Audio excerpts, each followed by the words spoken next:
1, 2, KQ, a doodly-doo, can you dig it? And all I wanna do 1, 2, is just listen to you. KQ, politics 72, can you dig it? 1, 2, KQ, a doodly-doo, can you dig it? And all I wanna do 1, 2, you wish just listening to you. KQ, politics 72, can you dig it? KQ, doodly-doo, can you dig it? 1, 2, KQ, doo-doo-doo, can you dig it? Yeah, can you dig it? Good evening. Welcome to KQ. Thank you for joining us once again. I hope y'all was grooving just then. I kind of was. I was too. And it was nice. We are Kevlon Galloway and Ken Galloway, you know, Ken, OG, baby hair, you know what they do. coming back to you one more time from the streets of Montgomery. We want to let you know, look, the reason we do this is just to help just raise an alarm, because right now we feel like this is a crucial time. I don't know if you know it, but the Republicans are totally like anti-democratic now. Not totally, but they're heavily in that direction. And so right now we are equivalent over a lot of different issues. But at some point you have to figure out, do you like democracy or do you not like democracy if there is a threat to the democracy itself? And the Republican Party is that threat right now. I hate to inform you if you haven't noticed. So we're not playing tiddlywinks with them. We need to get them out the way so that we can have a chance. And it just so happens that the alternative is a great situation, even though it's not getting the due that it deserves. Alternative facts, my friend. Yeah. Alternative reality. That's what we're up against, is a strong alternative reality. But the reality is that things are magnificent right now. And I know that doesn't mean that every single person in this country is doing well or comfortable. That's not what I'm saying. What I'm saying is the conditions around that American are better than they have been. And that's what we're out to prove. We always want to prove to you what we consider to be absurd. We're not going to call it absurd and not prove it. So we're going to go through just a couple of clips today and listen to this one. First one is kind of long, but it's worth it. She's entertaining. She's brilliant, Randy Rhodes. And we're going to just play a clip from her, and it explains itself. But I'm not trying to convince you that things are great for you. I'm just trying to convince you that things are the environment that you dwell in right now is actually producing better than it has pretty much over a long period of time, ever. Yeah, practically ever. Yeah. We booming right now. It's not close either. It's not even close. Yeah, my Afro maggots, they love to talk about the economy was booming during the Trump administration. Doing the maggot mania. Man, you didn't get your PPE loan, man. You didn't get your PPE loan. Every farmer I knew got hundreds of thousands of dollars. Yeah. Every one of them. It was booming for some, but not for all. But now, what we have now, oh yeah. And these numbers are provable. These are the same measures that they throw at us when they talk about the Trump administration and how great he was. Well, they're using the same metrics now. GDP, unemployment, job growth, wage growth, inflation. How did you handle national security? How did you handle, what's the other thing? National security and issues, pandemics and national disasters. How do you do that? They have metrics that they use in all of these. Just like a basketball player plays, he's got points, assists, rebounds, etc. They have the metrics. Biden is doing way better. He's walking on water compared to any Republican administration, and really most of the Democratic administrations in certain regards. So we're gonna go through this. This is gonna be fun. And go get him, Dark Brandon. Do what it do. This is my girl, Randy Rose. I hope you enjoy her the way I do. But that is an amazing gift. That is unbelievable. That is like, and I'm telling you, I've been hearing from a lot of people over a period of I'd say about 2 weeks now, where people are saying, I don't know why you're saying the economy is good. I think people don't feel it. I think people just and I personally think people are whiny little bastards. Is what it is. Because all of the indicators, every GDP growth, 5.2%. 5.2%. Now, didn't Mr. America First translation, Mr. Hey, I'm a Nazi appeaser? Because that's where America First comes from. You understand that, right? It's that Lindbergh thing. Charles Lindbergh, he was a Nazi sympathizer, and America First was one of those, handles for isolationists, people that did not want to beat back the Nazi invasion in Europe, which is, now we have a Putin invasion in Europe. But the isolationists and the Trumpers, and also Ronald Reagan, used America First as a slogan to signal to white supremacists, to signal to Nazi embracers, to signal to even Nazi lovers, people that post on, now it's social media message boards, and it's Twitter. Twitter. Elon's considering giving Alex Jones back his account. I mean, how many people are going to have to sue him before people realize that guy is radioactive poison? I don't know, but anyway, so here we are in the middle of an amazing period of growth, an amazing period of low unemployment, an amazing period of the best recovery in the world after COVID. And they just don't want to give Joe Biden any credit for anything. You know what inflation was last month? Do you know what it was? Anybody? Pressure of a number? Anybody know? Anybody? That's right, zero. It was zero. That's what inflation was last month. Zero is what it was. And wage growth, 5%. That's the Atlanta Fed's number, 5%. Wages have been beating inflation for many, many, many, many, many months now. Here's a little factoid. Simon Rosenberg, who is a pollster basically, and has been working with polling and economic data for over 30 years, he's trying to tell you that the economy is remarkably strong, period. Stop the bull crap, except he says it. If you want to follow him, he's on Substack, and the guy is, like the only pollster I think that ever gets anything right anymore, because polls are wrong all the time. And that's what we say after we get the results of a free and fair election. Why were the polls so wrong? Because they were only calling their friends and charging people for that information. That's it. That's pretty much it. But anyway, he said that the American economy right now is one of the best run economies in decades. And he's looking through all the data and saying facts are facts. And the game is somehow to say otherwise.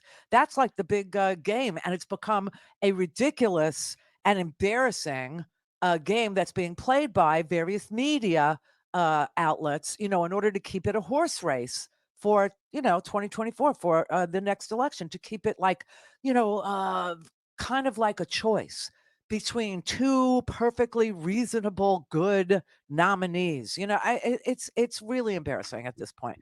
But here's a great stat he came up with: a Gen Z. Okay, are you listening, Gen Z? Could you stop screaming about, Jews will not replace us for a brief moment? Can you stop being anti-Semitic for just a half a second so I could tell you something? Thank you. Gen Z home ownership matches all previous generations. You would think that they, just couldn't figure it out, that they just couldn't find a way, that things are just so, it's just so hard for poor little. It's not true. It's not true. It's a fake, kind of a feeling, and that's why I say after your feelings. I mean, really, honestly, median wealth in this country is up 37% from 2020 to 2022. Those are the Biden years. You see what I'm saying? Okay, so everybody that was waiting for a new deal, everybody was waiting for the fair deal. This is the big deal. It's a big effing deal, as Joe likes to say. 37% median wealth is up from 20 to 22. Median wealth for 18 to 34-year-olds more than doubled in this same period. You would never know it from watching the TV. You would never know it from listening to Rumble or Steve Bannon or Steve Miller or any of the Steves. Really, we have the lowest uninsured rate in history in this country, meaning health coverage. People are insured. Is it too expensive? I think it is. I think it is. I think there's lots of room to make this better. But what are they running on now? The other side, repeal and replace Obamacare. I mean, honestly, it's like there's such retreads that the economy is going to go back to what it was, with broken supply chains, with no, with a ton of inequality.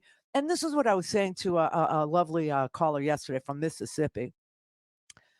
She was saying, I think her name was Verdina, and she was saying that she couldn't understand why African Americans, are so quick to smash and trash Joe Biden, and that they're peeling off in droves and they're not going to vote for him. And I'm like, yeah, because Trump, who hates you, is such a better pick for you, right? Trump, who's going to create another unequal economy where all the growth is at the top and everyone else can go to hell, over Joe Biden, who has created, and what I told her was this little factoid. This is the most equitable, meaning the most equal recovery America has ever seen, because of the investment in red states, because of the investment in rural places, because of the investment with the Inflation Reduction Act, because of the investment in the Infrastructure Act, right? Because the investment was literally concentrated on places that looked like crap, that felt like crap, that were doing crap, so that they wouldn't be crap anymore, right? Actually made this a very equal recovery, because he is the president of all America.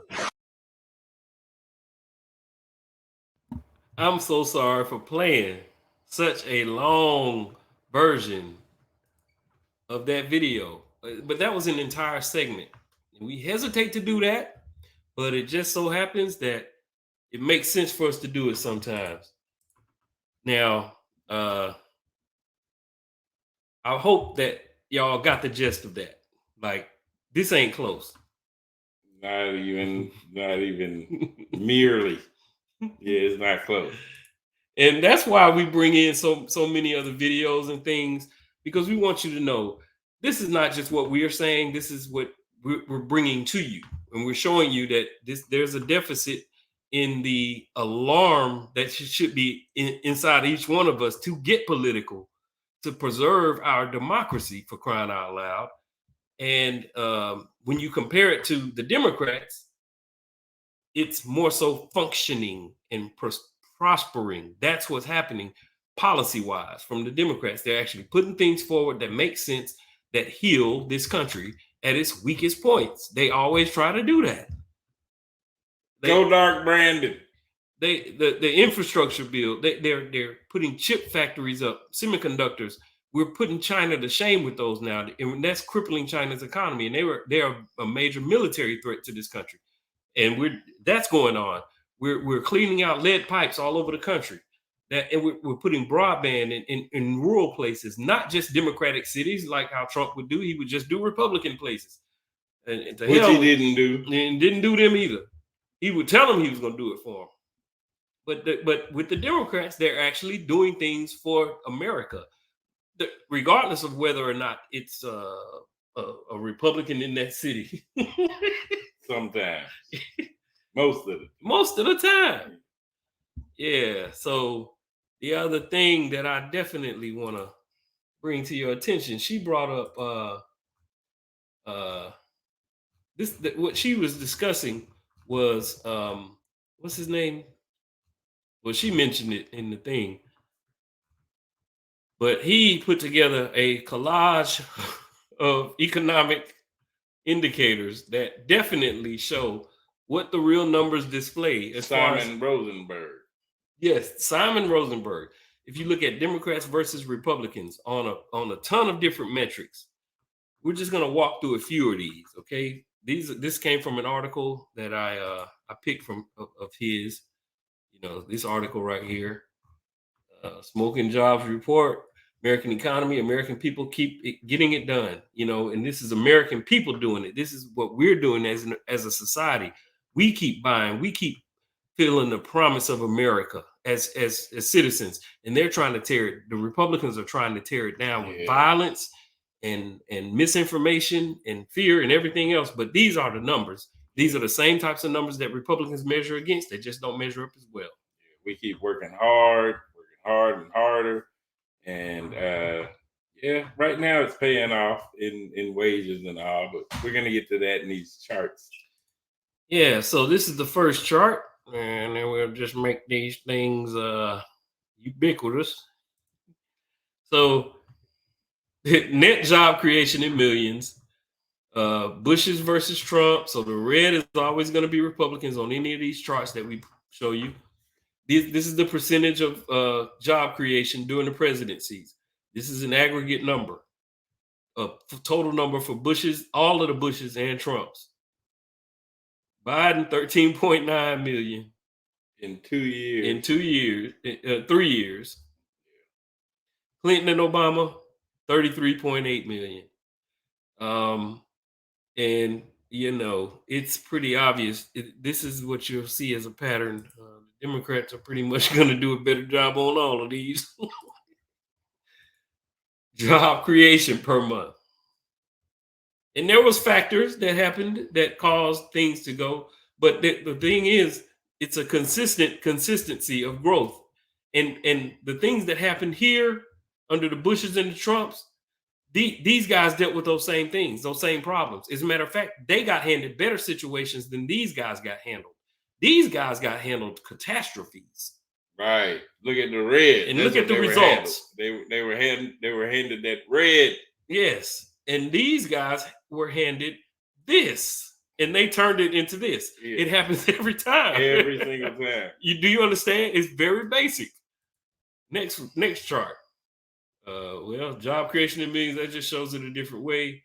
Changing unemployment rates by president. You know, the Democrats drove unemployment down better than the Republicans ever could try.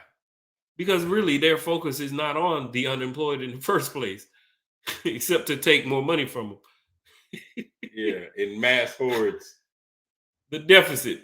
They always talk about who's spending the money and our tax dollars, our tax dollars, our tax dollars. Well, this is what the Democrats do to inflation. They decrease it by an average of 6.3. No, that's deficit. That ain't inflation. That's deficit. No, I'm sorry. Change the deficit. Exactly. I'm sorry. Yeah, that's the deficit. My bad. But they decrease the deficit, which is the annual amount of what we owe versus what we bring in. So on a yearly basis, and so on a yearly basis, we knock it down by 6 billion. We knock it down by billions. You know, over. You know, is this trillions or what? Percentage points. Yeah. Okay. GDP. Yeah, as a percentage of GDP. Oh, as a percentage of GDP. Exactly. Right. Yeah. And so look at that dang on Trumpster. Look at the Trumpster fire. 11.5% change in deficit as a percentage of GDP over his presidency. He was only there for 4 measly years. I wish this chart had went all the way back to the peanut farmer. Jimmy Carter? Oh, yeah. Man. Jimmy Carter would be down here. He would be down here with these guys. He would be down here with these guys. Oh, yeah. A steady economy, and then what bringing happened, things forward. What happened the American Reagan? People driving this from the bottom and from the middle class, the American people and their economic activity driving this thing. Driving it. What happened under Reagan? Where would he fit on that chart? If he was I don't know. I wouldn't want to guess. Well, Reagan did. You got to think I knew that he did this. The Cold War era. He would be here. He would be on this side. No, he would be way on that side. He would that's what I'm saying. Somewhere between Bush and Trump. But he spent so much money. Oh, y'all don't remember the Cold War. They don't remember that.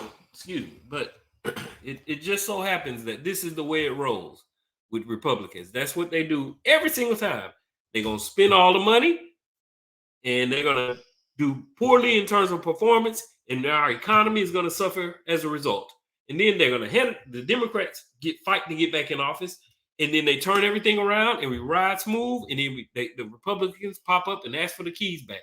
It never fails. Annualized growth. Who wants to grow as an economy? Average GDP growth. This is the average amount per year that these guys did. Yeah, this is the average amount per year that these guys did. Wow. And everybody talks, and all these people talk about what Trump's economy looked like. And I say, okay, dude, it wasn't that good. He was in a manufacturing recession before COVID. And even with COVID, you're supposed to be able to handle disasters in a better way than Trump handled them. There was millions of people that died that shouldn't have died because of him. Look at Dark Brandon go. Dark Brandon popping dog. And he even had a tech boom, man. The last video, we're going to jump back to my girl, Randy Rhodes. And we're going to go ahead and give you a taste of a new commercial that we saw that the Democrats posed. And of course, every single time they nail it. If you know the facts, I mean, it's overwhelming. So hopefully you guys got something out of this and enjoy my boy's commercial. All things Randy at randyrhodes.com. Go for launch. Speaking truth to power, the Randy Rhodes Show. There hasn't been a positive thing happen in this administration since it came about. Now, Teddy Roosevelt had the square deal. FDR had the New Deal. Truman had the fair deal. What President Biden, Democrats, all of us have accomplished in the last few years is a big deal. Results matter. Inflation now is down to 3.2%. Wages are up to 4.4%. The economy is booming, 5.2% GDP growth in the last quarter. With a gallon of gas now at the lowest Thanksgiving price since 2020, prices for gasoline down 9 straight weeks. So many measures, the economy is in good shape. Unemployment near 50-year lows. Wages going up. The economy, it is growing. Inflation, it is slowing. Because of the CHIPS and Science Act, one of the most significant economic plans since FDR. I'm proud of the work Biden and Harris have done. President Biden and his team worked 24/7 with partners in the region to make sure that this release was possible. This is a president who is right now showing the American people what real leadership looks like. It's amazing how many times in his career Joe Biden has been counted out, only to come back and prove the critics wrong.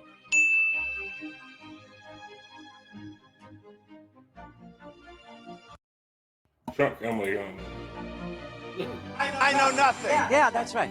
So they would like for you to believe that nothing is going well.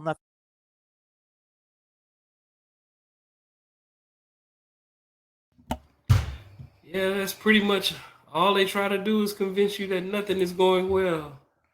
Ain't nothing going well at all in this country. We are sucking wind as far as feelings. Yeah, that's what they do. See, this is what the news media has done. I've been watching them, okay? What they do is they put out all these polls, and every poll they put out will, the wording in it, watch the wording. The wording will say, how do Americans feel about the economy? Why wouldn't they just put out a poll that says, this is what the economy is doing? They don't. So therefore, how do you feel about this? Right. Instead, they just say, this is how people feel. They feel like the economy is the worst ever. Inflation is the highest. They ain't saying inflation is the highest. They just telling you how people feel. Yeah. Even though prices have come down drastically for everything that they were complaining about it going up for, chickens and dang on eggs and bacons and gas and yeah, power bill, all of that stuff has come back down. Everything, even the housing market, everything's stabilized. When you have a national emergency or an international emergency and you come out of it, there's going to be things that shake up. If you don't have competent people in place, then it's going to cause pains economically for everybody. Yeah, that's just a fact. Yeah, and all it took was some steady leadership. The American economy right now is being driven by consumer demand. That thing is popping. There was a guy who went to Disneyland yesterday who said that it was to the point where it was super off the chain. Now it's Christmas season, so it's going to be like that. But he said that he goes throughout the year and it's booming. And he said there was times before it wasn't like that. So in travel and entertainment, I work in the financial services business, and travel and entertainment is just booming all over the place. Demand is up. We are a consumer-driven economy. The president of the United States just has to usher in a stable, gradually building inside out, outside in approach, bringing resources into the middle class, into the lower class, and then stabilizing there, and it expands out from there. That's the way this thing pops. Right. I mean, my whole PlayStation theory from back in the day. I mean, if you cut the middle class and the lower class's wages, and they don't have enough money to afford a PlayStation, well, then how in the heck is Sony going to make their bottom line? Because they sell PlayStation. Yeah, hello. So if you give the people the money, they're going to decide on what products are the best and which ones are going to entertain them the most and all, and they're going to spend their money accordingly. And if you are providing a service or an entertainment or a product that the consumers want, if they have the buying power, they're going to choose your company. Well, we can use our buying power also to shut down the companies that ain't playing fair. That's why I like what all of Elon's advertisers are jumping ship. Yeah, that's free market, man. Yeah. They don't like him. They don't want to deal with that. They don't want to deal with all that anti-Semitism and just blind rage and all of that. They don't want to deal with that. Yeah, he said they don't have to either. He said, I don't need you. Think a billionaire needs your money? I don't need you. And he had the nerve to sue the organization that exposed his attitude towards them. He sued them. Yeah. Well, it's just crazy. That's the way it goes down in the deal. Yeah, we just want to just provide a vehicle to help orient yourself on, what is kind of significant right now and what is detrimental in terms of coming up upon this next election. We do not have time to play with the Afro-MAGA point of view or the Republican Party, a serious point of view. It's not a serious, as a matter of fact, it's an anti-democratic institution at this point. And I can prove it to you in 2 seconds. They have a presidential candidate that's running away with the field. He's running laps, and he's making the entire Republican establishment line up behind his whims. Sycophantic whims. Sycophantic. In an attempt to stay out of detrimental whims. Yeah. So just so he can stay out of presidential. This can hurt America immensely. It already has hurt America. Yeah. You saw the line where we were economically when he left. You saw all those charts. That's what the Republicans do. And he's worse than all of them. He's the worst one. He attacked he sent people to the Capitol to attack our government. That was a terrorist act. And he led them over there. I mean, if he was a Muslim, then they would have considered him, they would have treated him like they did Bin Laden. Yeah. If he was Muslim. Yeah. Oh my goodness. So if Bin Laden had said, we're gonna march down to the Capitol, take our country, and you gotta take back your country. Fight like hell. Don't fight like hell. You won't have a country anymore. Yeah. So, just guard yourself. Yeah. And just take this as a couple of encouragement to, this ain't normal. This ain't natural to be dealing with these people. What you see as natural and normal is to have the kind of growth that we've been having over the past 2 years after Biden stabilized things, when he was handed a dumpster fire from the Republicans, just like the Democrats always get them. It's high time that we stop giving the Republicans the doggone keys so they can drive us into the ditch again. Please. Stop tripping, y'all. Quit tripping. We ain't got time for this. Like, share, subscribe. You know what it do. You know what it does. Love ya. Peace out. Peace Next out. time. Be easy.